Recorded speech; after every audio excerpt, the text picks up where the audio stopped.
This is FSRN, the weekly edition. I'm Nell Abram. Coming up on today's show, BP agrees to a multi-billion-dollar settlement more than 5 years after a blowout at one of its wells led to the worst environmental disaster in U.S. history. The U.S. and Cuba move forward on bilateral relations by announcing they'll reopen embassies in each other's countries for the first time in 5 decades. And Greek voters head to the polls Sunday for a referendum on the country's crushing debt. Those stories and more on FSRN's weekly edition.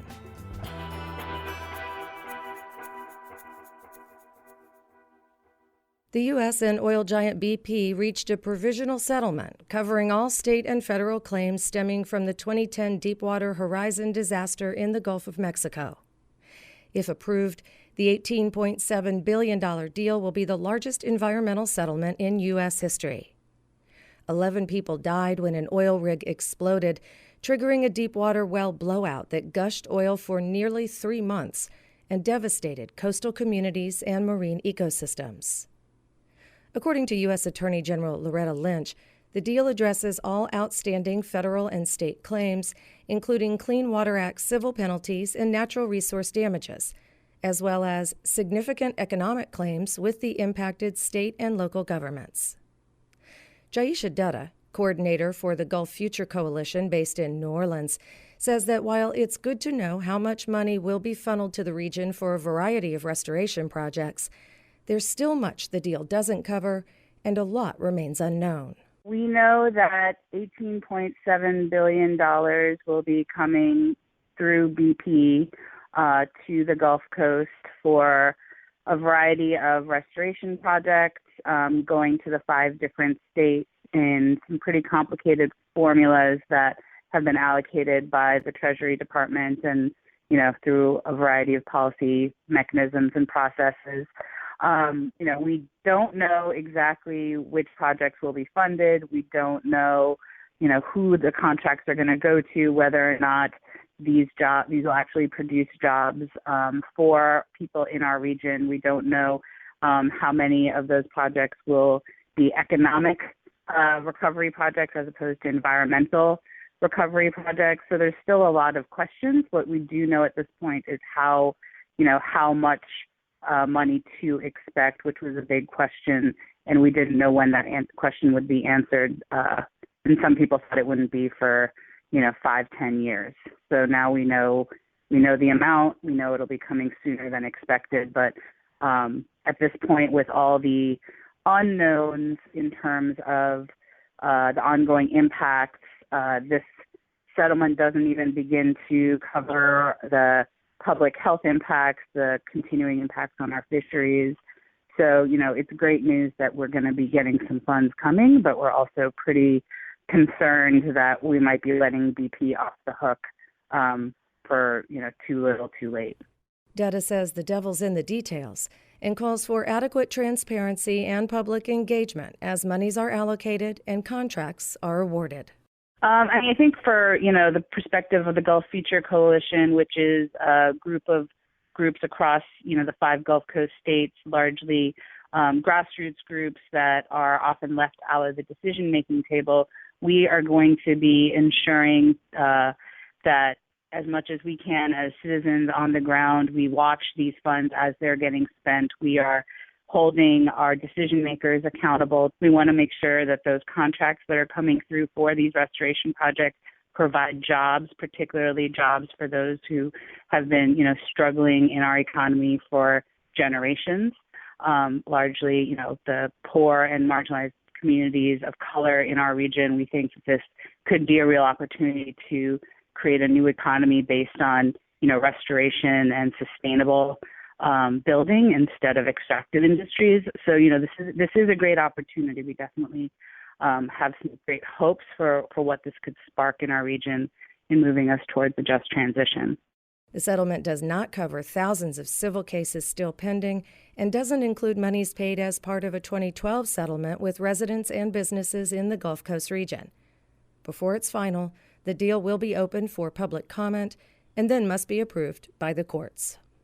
The U.S. Supreme Court rounded out their term this week, issuing last-minute orders ensuring women's access to reproductive services while the justices decide if they will even consider two underlying cases. First, female employees and students at religious organizations and schools will still have access to birth control provided under the Affordable Care Act, but religious groups will not be forced to pay for it. The court ordered the government to do so. And Texas must wait to implement two new requirements that could force most abortion providers in the state to close. They'd been set to take effect this week. And the last opinions of the term came out Monday on the death penalty, toxic pollutants, and redistricting. Specifically, the court found the use of a controversial sedative for lethal injections constitutional, said the Environmental Protection Agency needed to consider costs when issuing mercury regulations, and upheld Arizona's Independent Redistricting Commission. Janie Ackman has more from Washington, D.C. Somber describes the mood outside the Supreme Court Monday morning, when the justices dealt a blow to death penalty abolitionists. In a 5-4 decision, the court ruled against 3 death row prisoners in Oklahoma who sought to ban a controversial drug during lethal injections. The drug, called midazolam, is a sedative intended to put prisoners into a coma-like state during executions. But the inmates argued that the chemical can't reliably induce the state of unconsciousness that would prevent them from feeling the painful impact of 2 other drugs in the 3-drug lethal injection. They pointed to 3 botched lethal injection cases last year.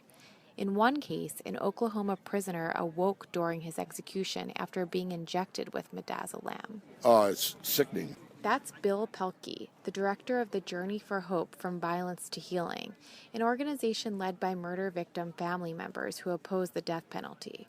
Pelkey is against all forms of the death penalty, especially those that he considers cruel and unusual. And that drug obviously is not effective, and I don't know why the Supreme Court's saying it's okay. I don't understand it at all. Writing for the majority, Justice Samuel Alito Jr. explained that the plaintiffs failed to show an available and preferable alternative to midazolam. He also wrote that the prisoners didn't demonstrate that the drug showed a substantial risk of severe pain. Oklahoma and other states that execute prisoners argued that banning the drug would effectively prevent lethal injections. Many chemical manufacturers, under pressure from anti-death penalty advocates, have stopped providing other drugs used to induce unconsciousness during executions. Richard Dieter, Senior Program Director at Death Penalty Information Center, says that the decision won't have a huge impact on states' use of lethal injections. It is not a glowing endorsement of midazolam. That remains a risky drug for the purposes of execution. It merely says that there was not enough evidence to find it unconstitutional.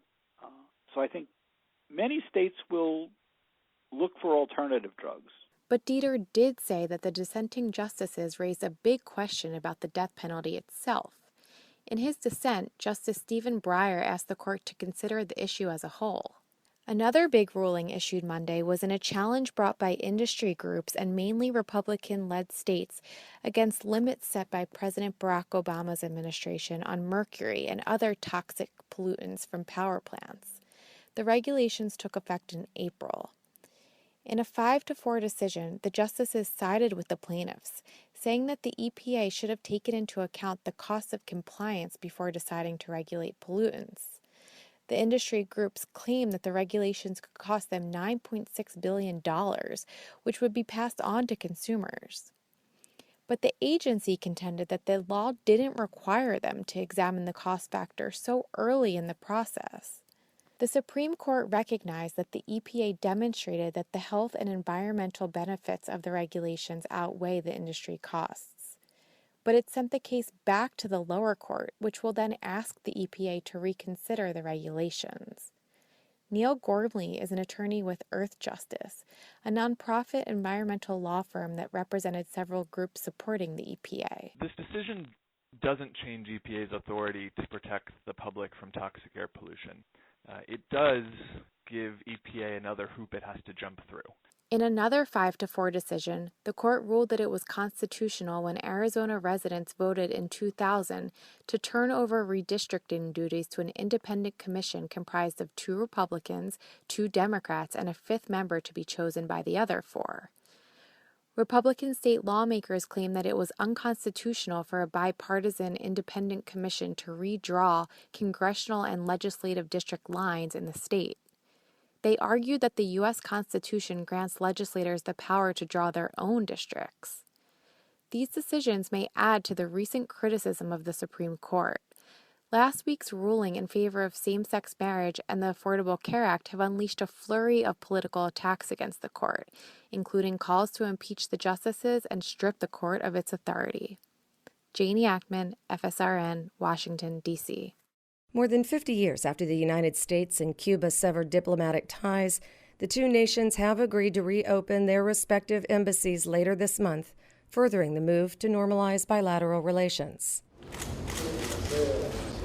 High-level U.S. and Cuban officials met Wednesday in Havana, where U.S. Ambassador Jeffrey De Laurentiis hand-delivered a letter from President Barack Obama to Cuban Foreign Minister Marcelino Medina Gonzalez, acknowledging the president's agreement to reopen embassies in their respective capitals. Cuban President Raul Castro sent a similar letter to President Obama, citing principles and purposes enshrined in the United Nations Charter and international law, including avoiding the use of force, non-interference in domestic matters, and respect for the principles of equal rights and self-determination. In a public statement, President Obama said that the United States had been trapped by a certain way of doing things, clinging to policy that wasn't working. With this change, we will be able to substantially increase our contacts with the Cuban people. We'll have more personnel at our embassy, and our diplomats will have the ability to engage more broadly across the island. That will include the Cuban government, civil society, and ordinary Cubans who are reaching for a better life. On issues of common interest, like counterterrorism, disaster response, and development, we will find new ways to cooperate with Cuba. And I've been clear that we will also continue to have some very serious differences. That will include America's enduring support for universal values like freedom of speech and assembly, and the ability to access information. And we will not hesitate to speak out when we see actions that contradict those values. President Obama eased some travel and financial restrictions last December when the 2 countries exchanged prisoners, U.S. government contractor Alan Gross and an unnamed spy, for the last 3 of the Cuban 5 intelligence agents. Cuba also freed 50 political prisoners as part of the deal. In his remarks Wednesday, President Obama reiterated his call for Congress to lift the embargo currently in place under the Helms-Burton Act. A measure to lift the blockade, the Freedom to Export to Cuba Act, is currently pending in the U.S. Congress. FSRN comes to you free of corporate underwriting or advertising dollars. Radio stations do their part. To find out how to do yours, visit our website at fsrn.org.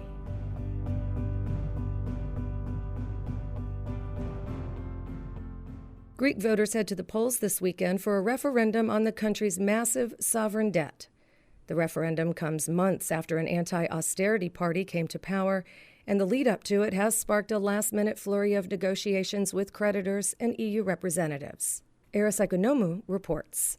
Demonstrations and panicked bank runs marked the days leading up to Greece's July 5th referendum on its sovereign debt crisis. It's the first time a country's voters have been asked if they consent to austerity measures to pay back international creditors.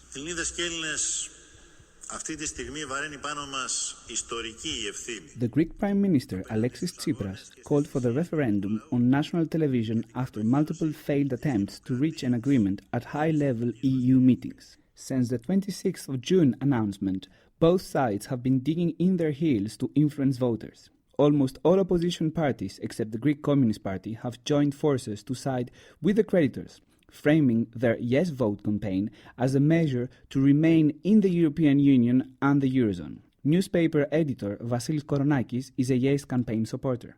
Ασαφές περιεχόμενο στο δημοψήφισμα, The yes vote is seen as wanting Greece to stay in the EU, and the no vote as a move to end relations. Leaving the EU would push our society and economy backwards many years. The decision to hold this referendum was wrong. The elections were 5 months ago, and he had a clear mandate to negotiate and accept what was proposed by our creditors. Greek voters are also feeling pressure in their pocketbooks after the European Central Bank in Germany decided not to replenish cash reserves at Greek banks. Thousands of desperate account holders have been lining up all over Greece to withdraw what they can of their savings. To prevent a total collapse of the financial system, the Greek government imposed a cash withdrawal limit equal to about $67 per day. Yorgos Palmiris is a 70-year-old retired construction worker who lives in Athens. This is an unacceptable situation. The German government is killing us. We cannot live like this, in lines, and having our money rationed. Tsipras must not give in to these pressures, but a solution must be found. The crisis has spearheaded a model in which the government proposes a New Deal-type program to revive the economy against European and international creditors who want deep cuts to the public spending and social welfare programs. Effie Koutsakosta, political analyst for Euronews Network, explains. Both sides want to stay in the EU and are willing to apply some cutbacks. However, the side of the creditors and the national opposition parties behind the Yes campaign wants to come out of the crisis with privatizations, the consolidation of public services, and severe cutbacks, whereas the Greek government favors a strategy that is supposedly redistributive in nature and that it will put the onus on the wealthier strata of society. The No camp also appears strong ahead of the referendum.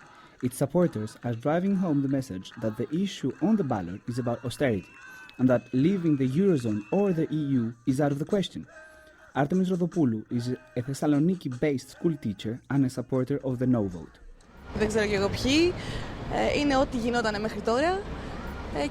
First, I will not accept what the Troika wants to impose on us.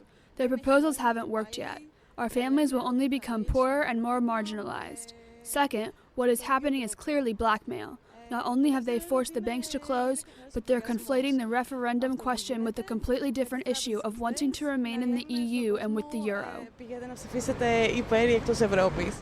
Despite the intense social polarization, both camps want to remain in the EU and agree spending cuts are necessary. They differ over just how deep the cuts should be. No matter which side wins, likely outcomes are hikes to the value-added tax, privatizations of some state-owned assets, and reduction to salaries and pensions. The referendum, says Prime Minister Tsipras, is not only a tool to exert public pressure on creditors, but is also a way to include the citizens in a decision that will affect them all. It is a high-stakes poker game with powerful international creditors. Sunday's referendum is the last card Greece has up its sleeve. Aris Economou for FSRN. While the world is watching Greece's debt crisis spiral, another economic meltdown is happening closer to home.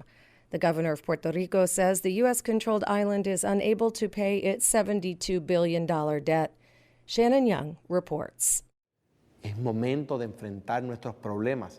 In a televised address Monday, Puerto Rican Governor Alejandro Garcia Padilla laid out the basic math behind the crisis. He said the debt he and other Puerto Ricans inherited is so massive that it cannot be put off any longer, that it cannot be paid off with borrowed money, and that the sum owed is already equal to $20,000 per resident. He says that sum will double by 2025 without action. Garcia Padilla made the island's dire financial situation public over the weekend in a New York Times interview. The governor says he intends to negotiate a restructured payment schedule and, in his speech, called upon creditors to share the sacrifice. Most of the island's debt is held by private investors, and Wall Street analysts predict the situation will be a major test for the municipal bond market. Unlike municipalities within the United States proper, the U.S.-controlled territory cannot declare bankruptcy. White House spokesman Josh Earnest addressed the issue in Monday's press briefing. There's no one in the administration or in D.C. that's contemplating a federal bailout of Puerto Rico. But we do remain committed to working with Puerto Rico and their leaders. To prevent a Greece-style financial crisis in the Caribbean, officials from Puerto Rico plan to meet with creditors. The governor has asked local legislators to work up an austerity plan by the end of August. But even with cuts to public spending, paying off the debt will prove to be difficult. Puerto Rico's debt is more than 7 times the size of its annual budget, and its residents shoulder the highest public debt per capita than in any other U.S. state or territory. For FSRN, I'm Shannon Young. Crushing personal debt is forcing many Indian farmers to go to extreme measures. Thousands have committed suicide to try to save their family farms, as personal debt in India does not pass from one generation to the next. Others have taken to contracting their children out as indentured servants. Robert Packard reads for Shuriya Niazi in the Indian state of Madhya Pradesh. Lal Singh is one of many farmers reeling from crop loss in the state of Madhya Pradesh. Unseasonable rains and hailstorms not only destroyed his crops, but pushed him into debt. When a shepherd from the state of Rajasthan came offering advance payment on a 1-year work contract, Singh said it seemed like the only way to start to pay back moneylenders.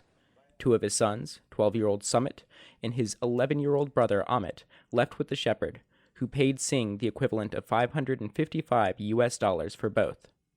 The boy's mother, Mani Bai, says it was a heartbreaking decision. It was wrong, but we had to do it just to stay alive. Otherwise, we would have been forced to commit suicide like so many other farmers. With no money and no means of sustenance, we were desperate. As indentured servants, the children endured cruel treatment and had to work long, hard hours. They managed to escape one day in April. In their attempt to return home, the 2 boys came into contact with Childline, a non-governmental organization which took care of them before handing them over to their parents. Vishnu Jaiswal is the executive director of Childline. Their job was to look after and graze the sheep and other animals. They were engaged in some other menial jobs and were often beaten over trivial issues. They were not given even 2 square meals a day. As things became intolerable, they took courage and fled. We have also found injury marks on their hands. Childline does not have statistics on the number of children in indentured servitude, but believes there could be many other cases of child traffickers approaching desperate farmers in debt. The case of the 2 boys is the subject of an ongoing investigation. Rajneesh Srivastava is the administrative head of the Harda district, where the boys first contacted authorities after their escape.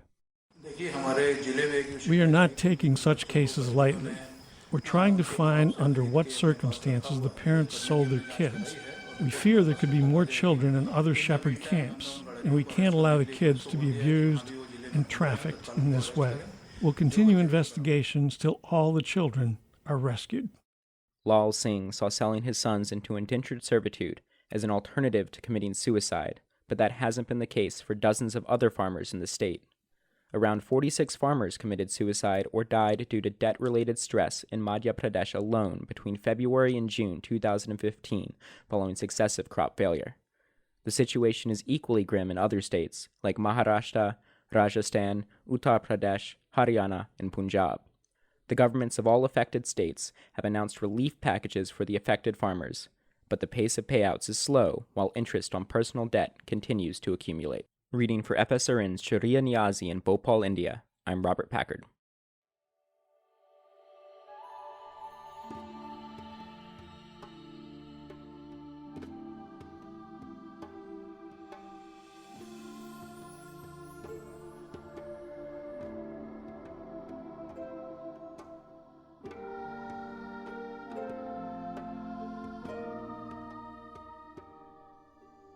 At least 7 predominantly black churches in the South have burned in the weeks following the deadly attack on the Emanuel AME Church in Charleston, South Carolina. Preliminary investigations have ruled some of the fires arson, while others are ostensibly accidental or related to electrical failures. Either way, the fires have many online asking, who is burning black churches?